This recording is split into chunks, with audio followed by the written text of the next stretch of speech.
Praise the Lord. आप सभी को जय मसीह की। मैं परमेश्वर का धन्यवाद देना चाहूंगा ये मौके के लिए कि मुझे और पारुल को और नेट को आप सबसे अपने केबीएम चर्च परिवार से दोबारा मिलने का और सहभागिता करने का मौका मिला। हम लोग शरीर में भले ही दूर हैं लेकिन आत्मा में हम एक हैं। तो आइए आज की वर्शिप शुरू करने से पहले मैं आपके सामने वचन में से कुछ बांटना चाहूंगा। I would like to read a couple of verses before you.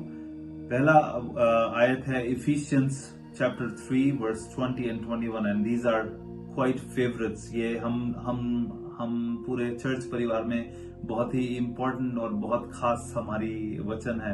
Now to him who is able to do immeasurably more than all we ask or imagine, according to his power that is at work within us, to him be glory in the church and in Christ Jesus throughout all generations forever and ever. Amen। अब मैं हिंदी में पढ़ना चाहूंगा। अब उस परमेश्वर के लिए जो अपनी उस शक्ति से जो हमें काम कर रही है, जितना हम मांग सकते हैं या जहां तक हम सोच सकते हैं, उससे भी कहीं अधिक कर सकता है। जितना हम मांग सकते हैं और जितना हम सोच सकते हैं उससे भी कहीं अधिक करने वाला परमेश्वर। 21वीं आयत, उसकी कलीसिया में और मसीह यीशु में अनंत पीढ़ियों तक सदा सदा के लिए महिमा होती रहे। आमीन।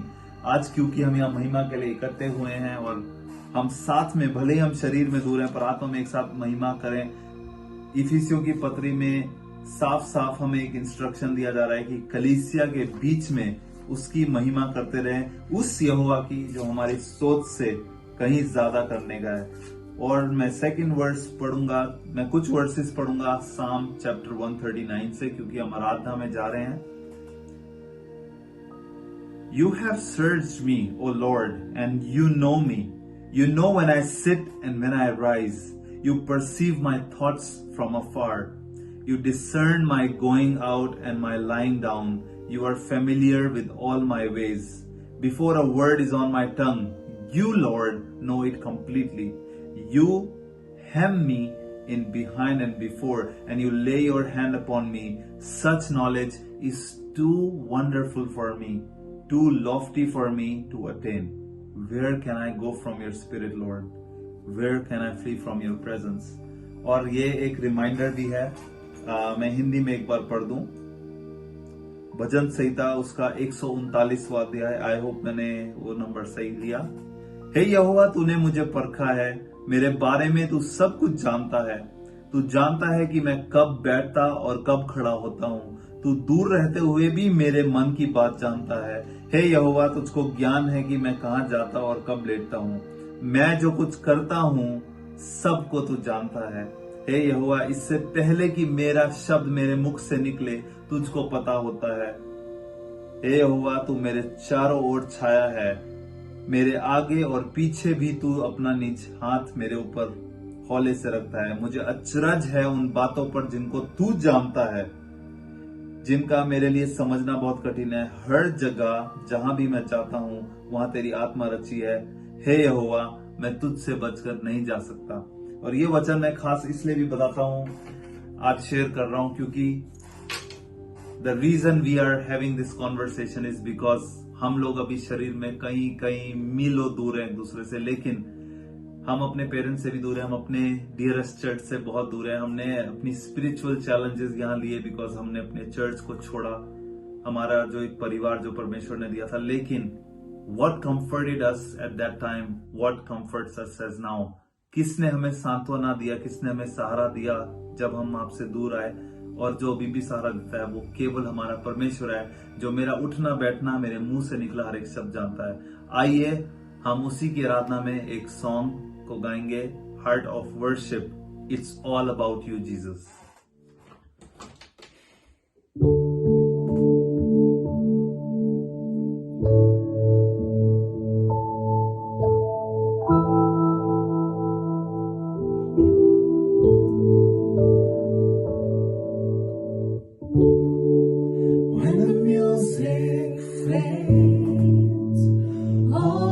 Swept away, and I simply come.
with endless word. No one could express how much you deserve.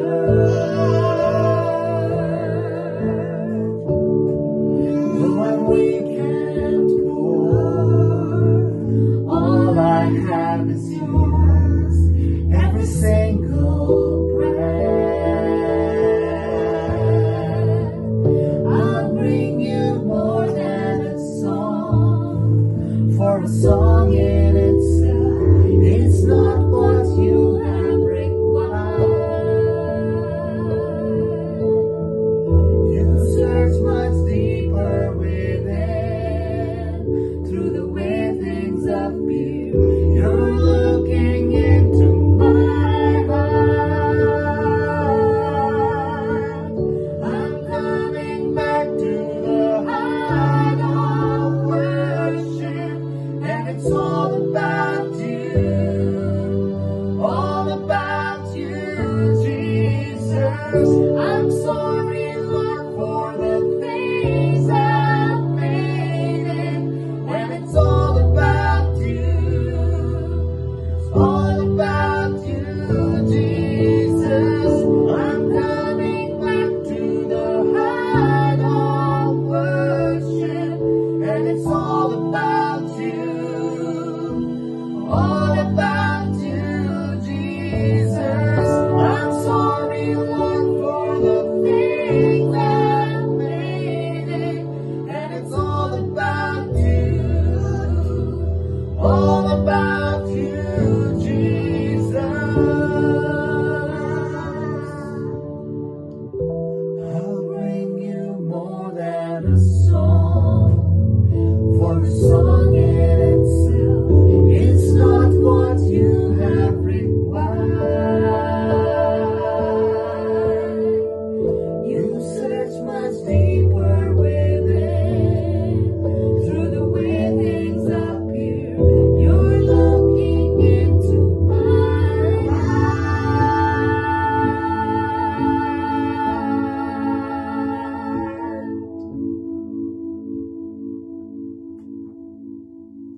धन्यवाद प्रभु जी, आज इस समय के लिए प्रभु जो आपने नियुक्त किया प्रभु, ये समय आपके नियंत्रण में था, आपने पहले से सेट अपार्ट किया था परमेश्वर। और प्रभु हम फिजिकली दूर हैं, लेकिन आपका वचन कहता है यदि 2 से अधिक मेरे नाम में इकट्ठा होंगे मैं वहां होऊंगा प्रभु। और आज के दिन हम आत्मा में एक हैं प्रभु, हम 2 से भी कहीं ज्यादा हैं, क्योंकि हम अपने सभी मसीह भाई बहनों के साथ जुड़े हैं इस आत्मा में प्रभु। और इस आत्मा की वजह से जो आपकी ओर से हमें हेल्पर मिला है प्रभु, हम कनेक्ट रहते हैं प्रभु, हमारी यूनिटी रहती है, हमारी सॉलिडारिटी रहती है प्रभु परमेश्वर। हमारी इस एकता को हमेशा धन्य रखेगा प्रभु। आपकी उपस्थिति के लिए, आपके आनंद जो हमारे दिल में, आपकी शांति के लिए आपका धन्यवाद प्रभु परमेश्वर। धन्यवाद कि आपने प्रभु हमारी इस भेंट को, इस आराधना रूपी भेंट को अपने स्वर्गीय ऑफरिंग के ऑल्टर में प्रभु एक्सेप्ट किया प्रभु। और प्रभु आपने इसे एक ऊंचा स्तर दिया प्रभु, क्योंकि ये हमारी नीचता प्रभु, हमारी शून्यता की एक निशानी है प्रभु, कि हम केवल अपने हृदयों को आराधना से भर के आपके सामने उपहार बन के ला सकते हैं प्रभु। मैं सिर्फ ये प्रार्थना करता हूं कि आप इसको ग्रहण करेंगे, आप इसको लेंगे प्रभु परमेश्वर। प्रभु आप हमारी इस आराधना स्तुति को ग्रहण करते हुए प्रभु हमारे हृदयों के कानों को खोलिए, ताकि हम आपके भक्त, आपके नबी के द्वारा आपके वचन को ग्रहण कर सके प्रभु। हमारा हृदय अपने कान खोल के इस वचन को ग्रहण कर सके प्रभु, और न ही सिर्फ ग्रहण करे परंतु अपने जीवन में, अपने दिनचर्या में उसको लागू करने वाले हो सके प्रभु। इस पूरी विनती को और इस पूरे समय को आपके कंट्रोल में रखते हुए आपके प्यारे बेटे प्रभु यीशु मसीह के नाम से मांगता हूँ, आमीन। अब आगे का जो समय है मैं पास्टर सैम के हाथ ट्रांसफर करता हूँ, ओवर टू यू, जो आपके बीच में परमेश्वर का वचन लाएंगे। जय मसीह की। Hallelujah, praise the Lord. Thank you Joel, इतने अच्छे वर्शिप में लीड करने के लिए। और मैं विश्वास करता हूँ जैसे मैं मैंने परमेश्वर की उपस्थिति को महसूस किया, बाकी सब ने भी परमेश्वर के उपस्थिति को अपने अपने स्थानों पर आपने महसूस किया है। आज के इस पवित्र दिन में परमेश्वर ने हमें ये सौभाग्य दिया, जैसे जोएल कनाडा से हैं, कनाडा में बैठे हुए हैं और हम लोग सब अलग अलग राज्यों में और अलग अलग स्थानों में बैठे हुए हैं, लेकिन परमेश्वर की आत्मा के द्वारा हम सब एक होकर परमेश्वर की आराधना कर पा रहे हैं। हालेलुया। आज के थोड़ी देर के मनन के लिए हम लोग निकालेंगे रोमियो की पुस्तक, उसका 8वां अध्याय, उसका 35वां पद। कौन हमको मसीह के प्रेम से अलग करेगा? क्या क्लेश या संकट या उपद्रव या अकाल या नंगाई या जोखिम या तलवार? जैसा लिखा है, तेरे लिए हम दिन भर घात किए जाते हैं, हम वध होने वाली भेड़ों के समान गिने गए हैं। परंतु इन सब बातों में हम उसके द्वारा जिसने हमसे प्रेम किया है जयवंत से भी बढ़कर है। क्योंकि मैं निश्चय जानता हूँ कि न मृत्यु, न जीवन, न स्वर्गदूत, न प्रधानताएं, न वर्तमान, न भविष्य, न सामर्थ, न ऊंचाई, न गहराई और न कोई और सृष्टि हमें परमेश्वर के प्रेम से जो हमारे प्रभु यीशु में है अलग कर सकेगी। आमीन। आमीन। हालेलुया। पॉल यहाँ पे पूरे कॉन्फिडेंस के साथ, पूरे दृढ़ता के साथ कहता है कि इनमें से कौन सी चीज है, क्या भुखमरी, क्या नंगाई, नग्नता, अकाल, क्या हमें परमेश्वर के प्रेम से अलग कर सकता है? और वो ये भी बताता है कि वो परमेश्वर से क्यों प्रेम करता है। उसके 37 में हमने पढ़ा, परंतु इन सब बातों में हम उसके द्वारा जिसने हमसे प्रेम किया है, जिसने हमसे प्रेम किया, उसने पहले हमसे प्रेम किया है।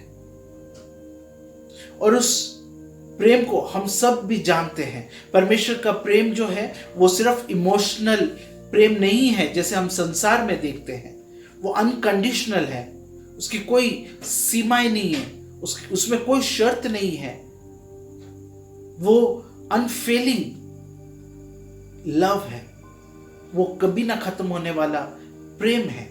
और उस प्रेम को दर्शाते हुए परमेश्वर ने अपने इकलौते पुत्र को भी उस क्रूस से अलग नहीं किया, उस क्रूस पर बलिदान होने के लिए दिया, क्योंकि वो हमसे प्रेम करता है। पौलुस इस प्रेम को अच्छी तरह चख कर वो इस बात को कहता है कि हमें परमेश्वर के प्रेम से इनमें से कौन सी बात हमें अलग कर सकती है।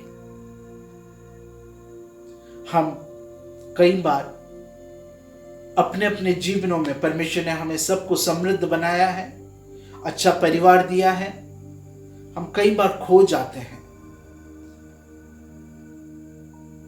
पर हम जब प्रकाशित वाक्य पढ़ते हैं वहां पे अभी निकालने की जरूरत नहीं है, परमेश्वर का वचन कहता है तुमने वो पहला सा प्यार खो दिया है, जो पहला प्यार था वो खो दिया है। हम पढ़ते हैं होशिया नबी की पुस्तक, उसका 6वां अध्याय 6वां पद हम देखते हैं। होशिया चैप्टर 6 वर्स 6। क्योंकि मैं बलिदान से नहीं स्थिर प्रेम ही से प्रसन्न होता हूँ और होम बलियों से अधिक। हाँ, मैं स्थिर प्रेम ही से प्रसन्न होता हूँ और होम बलियों से अधिक ये चाहता हूँ कि लोग परमेश्वर का ज्ञान रखें। हाँ, यहाँ पे हम जो ध्यान देंगे वो है स्थिर प्रेम से, हमारा अस्थिर या चंचल प्रेम से नहीं। कभी परमेश्वर के प्रति प्रेम है, जब परमेश्वर हमारे लिए कुछ करते हैं, हमारे प्रार्थना को सुनते हैं, तो हमें परमेश्वर के प्रति प्रेम है, ऐसे नहीं। एक स्थिर प्रेम चाहिए। इसी के हमें आप लोग पढ़ सकते हैं, 4 पद में लिखा है हमारा प्रेम उस ओस के समान है जो रात को आती है और सुबह होते ही गायब हो जाती है, डिसअपियर हो जाता है। हमारा प्रेम परमेश्वर के प्रति ऐसा नहीं होना चाहिए, वो स्थिर होना चाहिए। कोई भी बातें हमें परमेश्वर के प्रेम से अलग नहीं करना चाहिए। पौल यहाँ पे पूरे कॉन्फिडेंस के साथ कहता है वो आगे कहता है 38 और 39th verse, Romans chapter 8 38 and 39। क्योंकि मैं निश्चय जानता हूं कि न मृत्यु, न जीवन, न स्वर्गदूत, न प्रधानताएं, न वर्तमान, न भविष्य, न सामर्थ, न ऊंचाई, न गहराई और न कोई और सृष्टि हमें परमेश्वर के प्रेम से जो हमारे प्रभु यीशु मसीह में है अलग कर सकती है। हमारा और परमेश्वर के बीच में जो प्रेम है उसके बीच में किसी को नहीं आना चाहिए। परमेश्वर उस प्रेम में कभी भी नहीं गिरेंगे। He would never fall or fail in that love. उनका अनकंडीशनल है। पर क्या हमारा प्रेम परमेश्वर के प्रति कभी खत्म हो सकता है, कभी छूट सकता है?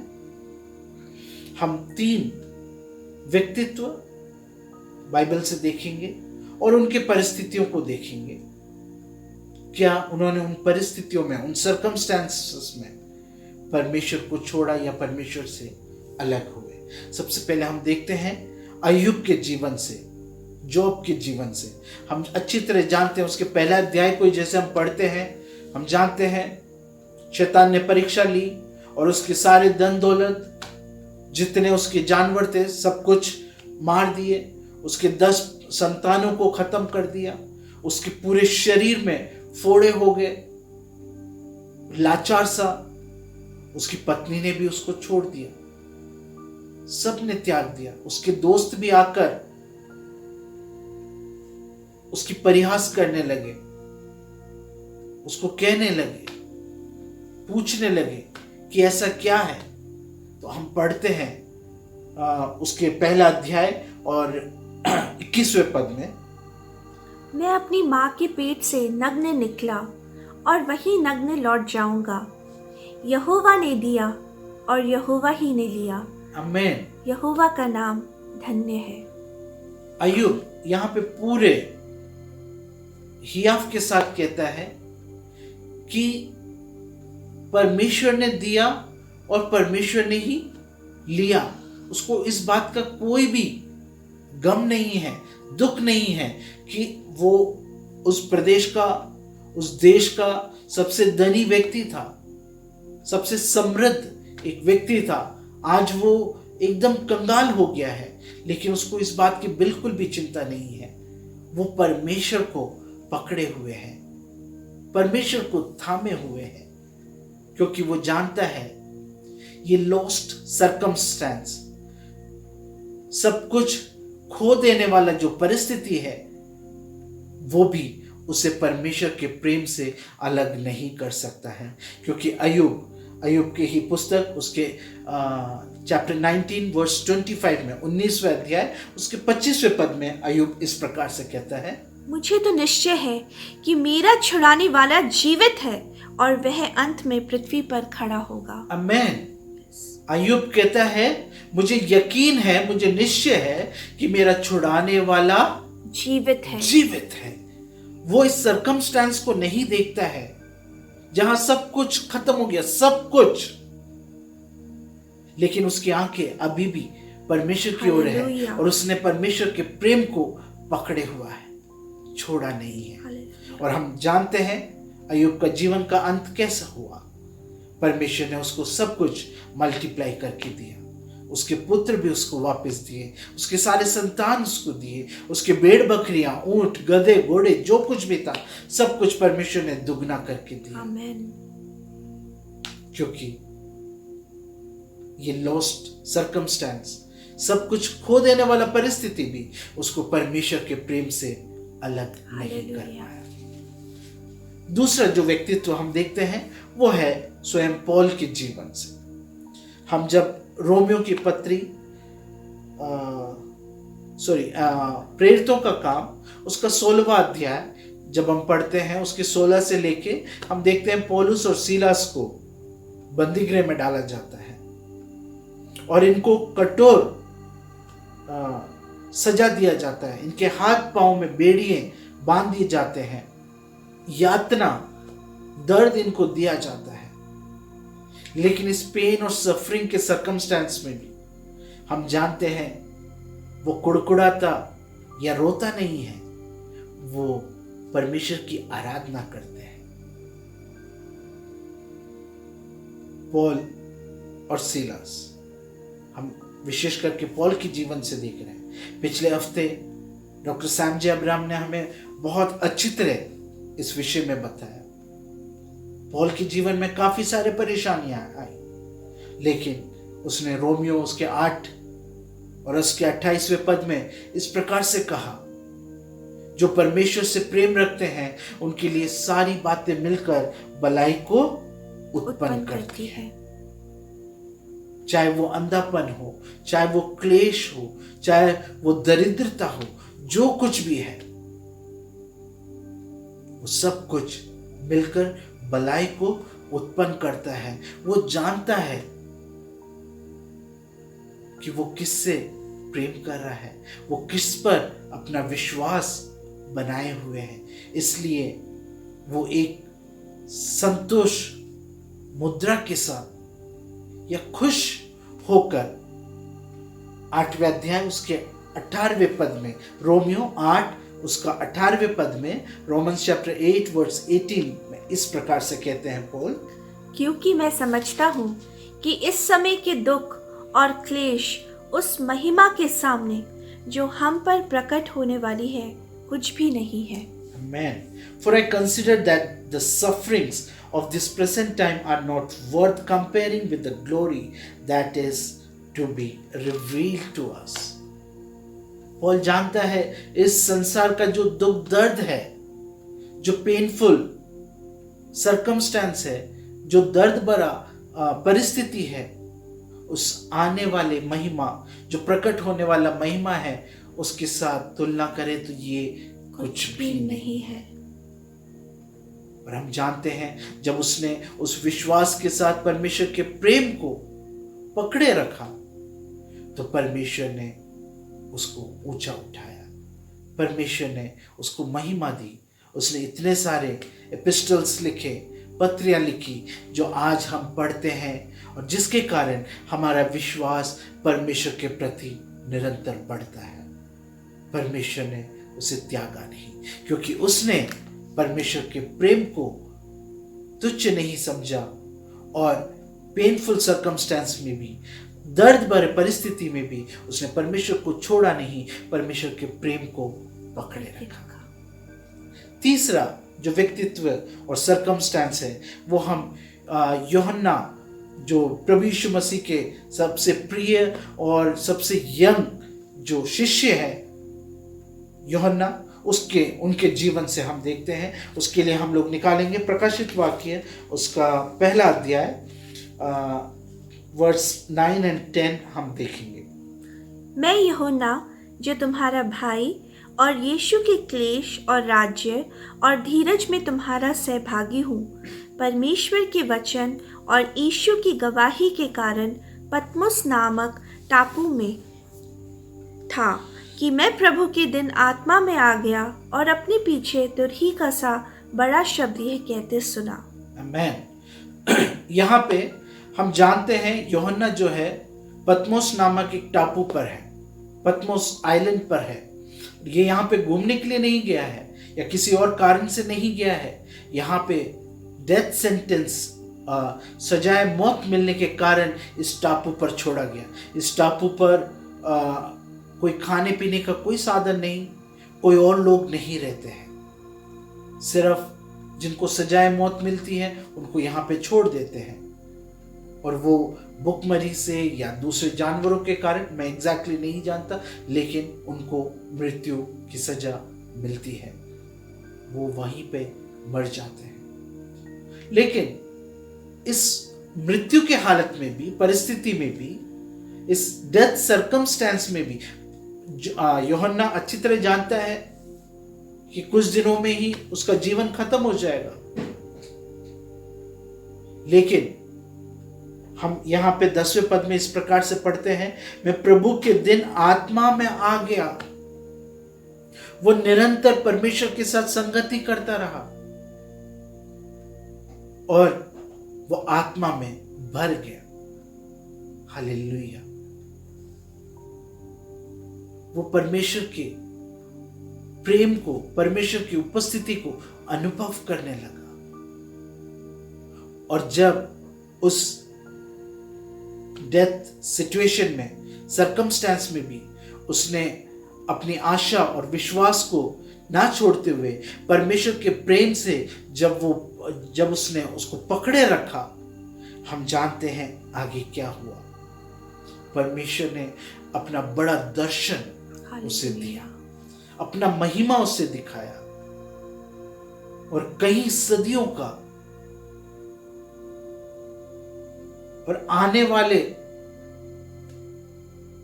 संसार का भी दर्शन परमेश्वर ने यूहन्ना को दिखाया।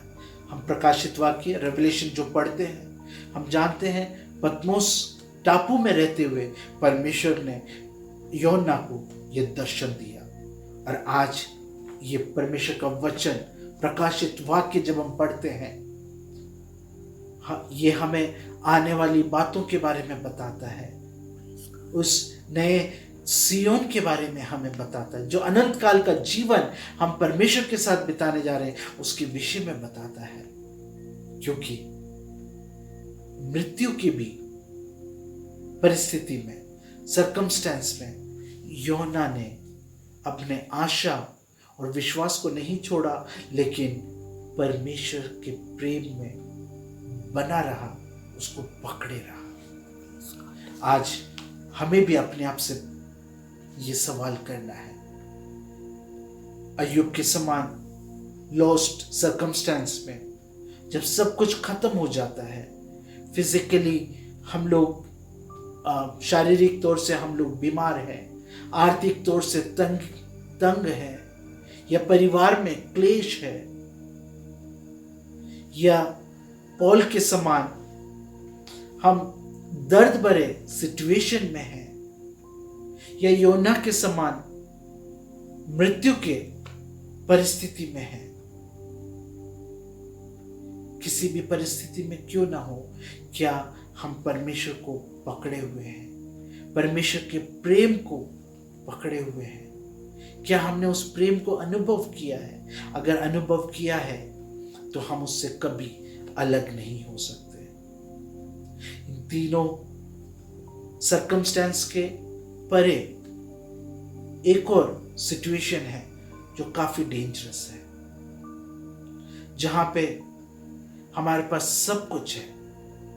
यहाँ पे तीन चीजों में हमने तीनों सरकमस्टेंस में देखा, उन्होंने कुछ खोया, लेकिन आज एक ऐसा भी सिचुएशन है जहां पे परमेश्वर हमें भरपूरी का जीवन देते हैं, हमें आशीषित करते हैं, हमारे पास एक अच्छा परिवार है, अच्छी जॉब है, ऋषिकेश जैसे ब्यूटीफुल जगह पर हम लोग हैं। सब कुछ होते हुए भी हम परमेश्वर से दूर चले जाते हैं, परमेश्वर के प्रेम को भूल जाते हैं, हम अपने जीवन में मग्न रह जाते हैं, व्यस्त हो जाते हैं और परमेश्वर के प्रेम से अलग हो जाते हैं। जिस प्रकार से हम उड़ाऊ पुत्र के जीवन में देखते हैं, जब जो उसने चाहा, अपने पिता की संपत्ति जैसे उसे मिला, वो सब कुछ भूल गया, अपना पिता का और परमेश्वर का प्रेम सब कुछ भूल जाता है और वो एक नरक की जिंदगी जीने लगता है। मेरे प्यारे अजीजों, आज मैं आप लोगों से कहना चाहता हूं, किसी भी सिचुएशन में, चाहे वो लॉस्ट सर्कमस्टेंस हो, चाहे वो पेनफुल सर्कमस्टेंस हो, चाहे वो डेथ सर्कमस्टेंस हो, हमें परमेश्वर के प्रेम से कभी अलग नहीं होना। जिस प्रकार से हमने रोमियो 8:35 में पढ़ा, इसी प्रकार से हबक्कुक नबी भविष्यवक्ता भी कहता है। जब हम पढ़ते हैं हबक्कुक की पुस्तक, उसका 3 अध्याय और 17 और 18वां पद हम ध्यान से पढ़ेंगे, सुनेंगे। क्योंकि चाहे अंजीर के वृक्षों में फूल न लगे और न दाख लताओं में फल लगे, जलपाई के वृक्ष से केवल धोखा पाया जाए और खेतों में अन्न न उपजे, भेड़शालाओं में भेड़ बकरियां ना रहें और न थानों में गाय बैल हों, तो भी मैं यहोवा के कारण आनंदित और मग्न रहूंगा और अपने उद्धारकर्ता परमेश्वर के द्वारा अति प्रसन्न रहूंगा। आमेन, हालेलुया। हबक्कुक कहता है ये सारी बातें मेरे जीवन में ना भी हो, सब कुछ विपरीत हो, लेकिन फिर भी मैं यहोवा के कारण आनंदित और मग्न रहूंगा और अपने उद्धारकर्ता परमेश्वर के द्वारा अति प्रसन्न रहूंगा। हालेलुया। कितना कंफर्टिंग वर्ड है, कितना एनकरेजिंग वर्ड है। हमने इन तीनों व्यक्तियों के जीवन से देखा, वो एक्सट्रीम सिचुएशन में, सर्कमस्टेंस में भी उन्होंने परमेश्वर के प्रेम को नहीं छोड़ा, उसको पकड़े रखा, क्योंकि उन्होंने परमेश्वर के प्रेम को अनुभव किया है। क्या आज हमने परमेश्वर के प्रेम को अनुभव किया है? अगर किया है तो किसी भी सिचुएशन में हम परमेश्वर के प्रेम से अलग नहीं होंगे। और जैसे प्रकाशित वाक्य जो चर्चेस के लिए कहते हैं, तुमने पहला सा प्यार खो दिया है, you have lost your first love. हम याद करके देखें, जब हमने परमेश्वर को अपना उद्धारकर्ता स्वीकार किया, तब हमारा हृदय, हमारा मन कितना बबल करता था, कितना उछलता था, कितना आनंदित रहता था, मग्न रहता था। हम परमेश्वर के वचन के लिए तत्पर रहते थे। परमेश्वर की संगति करने के लिए हमारे पांव भागने को, दौड़ने को तैयार रहते थे। आज क्या उसी प्रकार से हम परमेश्वर से प्रेम कर रहे हैं? हम अपने आप को जांच के देखें। जब हम शिनोय के साथ इस आराधना के गीत में जाते हैं, हम अपने आप से सवाल करें, क्या हम परमेश्वर से पहले के समान प्रेम कर रहे हैं? क्या तलवार, क्या नग्नता, क्या अकाल, इनमें से कोई भी बातें क्या हमें परमेश्वर के प्रेम से अलग कर सकता है? परमेश्वर इन वचनों के द्वारा हमें वो सामर्थ्य बल दे कि हम निरंतर परमेश्वर के प्रेम में बने रहने पाए।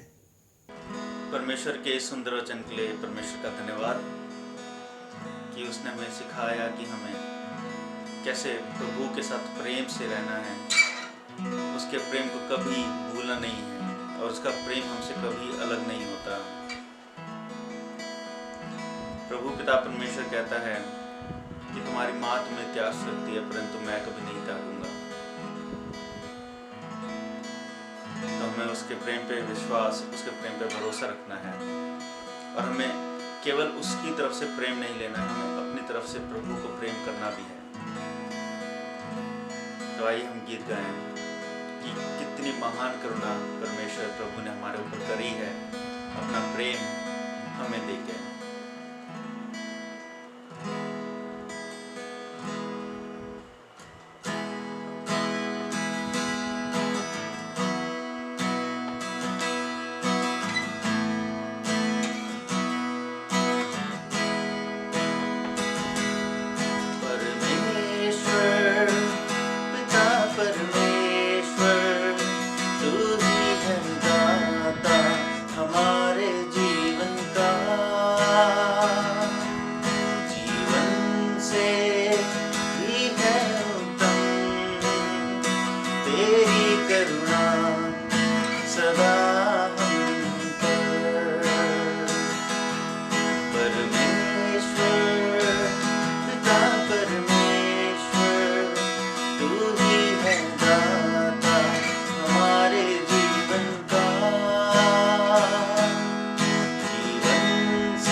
तेरी करुणा सदा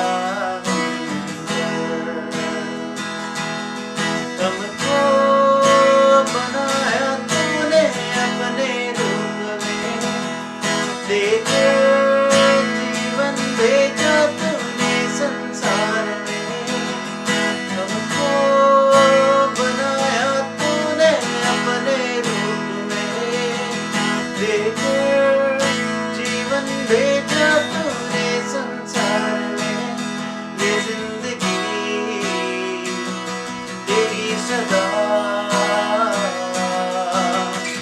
करती है तेरी महिमा।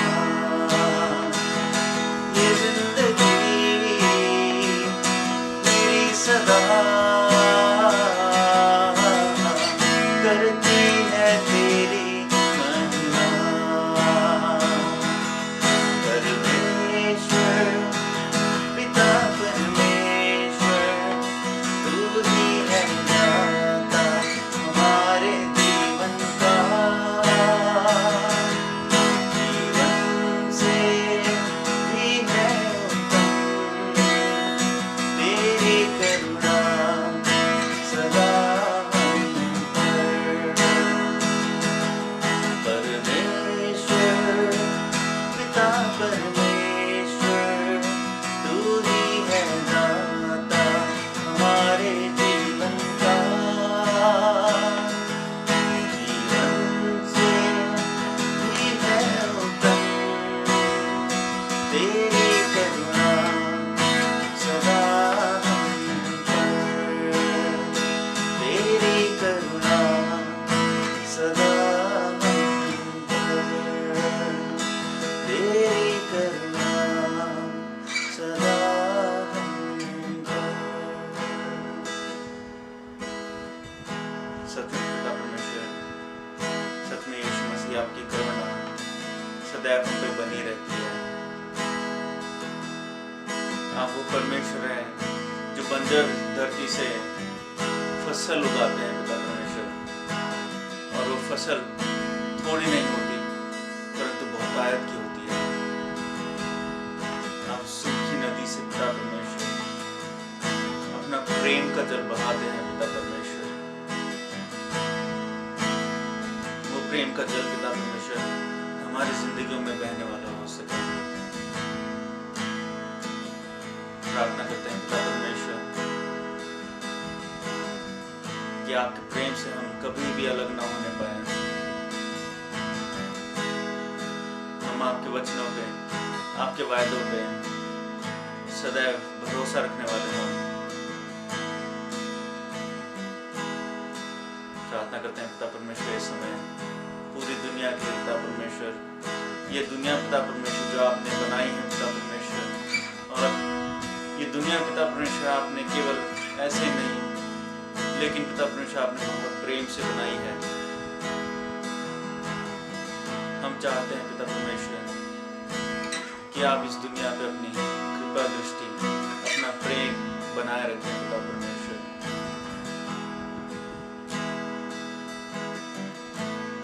चाहे हम गरीब हो, चाहे हम दुख में हो, तकलीफ में हो, मुसीबत में हो, चाहे हमारे ऊपर ताड़नाएं हो, परंतु पिता परमेश्वर हम आपका प्रेम कभी ना भूलने पाए, ताकि हम आपसे अलग ना होने पाए।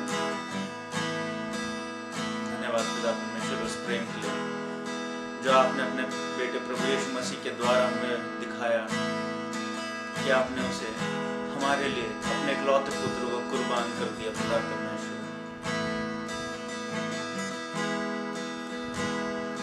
प्रार्थना करते हैं पिता परमेश्वर, जो भी महामारी है, जो विपत्ति है पिता परमेश्वर, उस पर आपका पिता परमेश्वर वो हाथ चाहते हैं जो आप तूफान को भी रोक देते हैं, ऐसा हाथ हम उस विपत्ति पे चाहते हैं।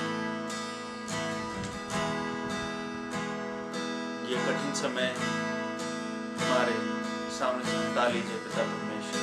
प्रार्थना करते हैं हर एक उस पीड़ित के लिए जो कि इस महामारी, इस बीमारी से पीड़ित है पिता परमेश्वर।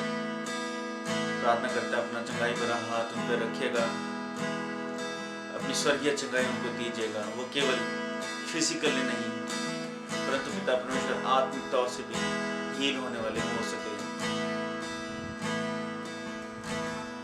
प्रार्थना करते हैं पिता परमेश्वर ये समय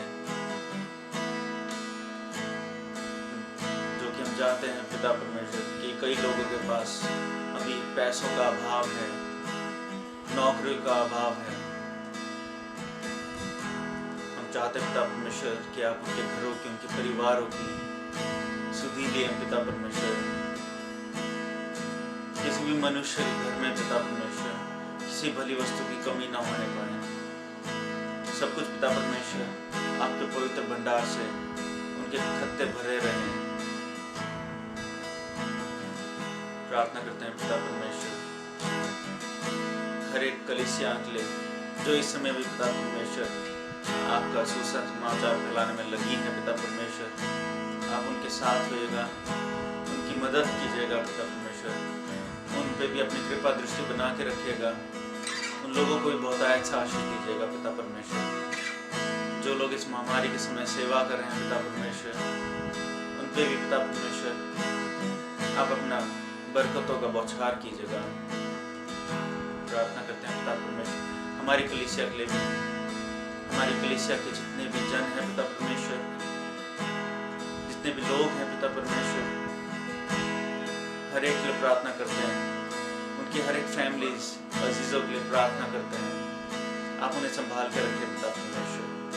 ये पूरी सृष्टि पिता परमेश्वर आपके कंट्रोल में है पिता परमेश्वर। आप अपनी दया इस सृष्टि पे दिखाइए पिता परमेश्वर। प्रार्थना करते हैं पिता परमेश्वर इन कठिन समय में भी, इन विपत्तियों के समय भी हम आपका प्रेम न भूलने वाले हों पिता परमेश्वर, बल्कि आपको प्रेम से याद रखते हुए आपके और करीब आने वाले हों पिता परमेश्वर। प्रार्थना करते हैं पिता परमेश्वर जहाँ जहाँ भी ये वचन जाए पिता परमेश्वर, ये वचन पिता परमेश्वर हृदय में काम करने वाला हो। ये वचन पिता परमेश्वर जिंदगियां बदलने वाला हो। कई रूहें पिता परमेश्वर इस वचन से बचाए जाने वाली हो। सब कुछ पिता परमेश्वर हर एक चीज को आपके हाथों में सौंप देते हैं पिता परमेश्वर। कलीसिया की जितनी भी जरूरतें हैं पिता परमेश्वर वो भी आपके हाथों में सौंप देते हैं। कलीसिया के मेंबर्स की जितनी भी जरूरतें हैं पिता परमेश्वर वो सब भी पिता परमेश्वर आपके हाथों में सौंप देते हैं। आप उन्हें पूरा कीजिएगा पिता परमेश्वर। प्रार्थना करते हैं पिता परमेश्वर आने वाले पूरे हफ्ते के लिए पिता परमेश्वर कि आप पिता परमेश्वर कलीसिया के एक एक मेंबर के साथ रहेगा पिता परमेश्वर। हर एक को बचा के रखिएगा पिता परमेश्वर। हर एक को पिता परमेश्वर अपनी इम्यूनिटी दीजिएगा पिता परमेश्वर, क्योंकि आप ही हमारी एकमात्र इम्यूनिटी है जो हमें हर एक चीज से, हर एक बीमारी से, हर एक विपत्ति से बचाते हैं। प्रार्थना करते हैं पिता परमेश्वर इस देश के लिए भी, इस देश के अथॉरिटीज के लिए पिता परमेश्वर आप उनके अगुवे बनिए पिता परमेश्वर। आप उनको सही रास्ता, सही मार्ग दिखाएं ताकि वो उस पर चल के इस देश को और देश की लोगों को बचाने वाले हों पिता परमेश्वर। जो भी डिसीजंस लेते हैं पिता परमेश्वर वो आपकी अगुवाई में होने वाला हो पिता परमेश्वर। प्रार्थना करते हैं बाकी पूरी दुनिया के लिए पिता परमेश्वर आप पिता परमेश्वर अपना रहम हर एक जगह दिखाइए।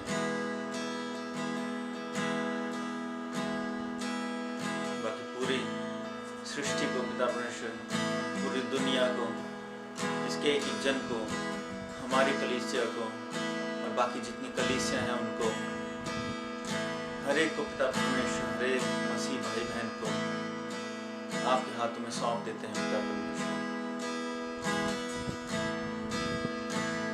हर एक विपत्ति से, हर एक बीमारी से बचा के रखेगा।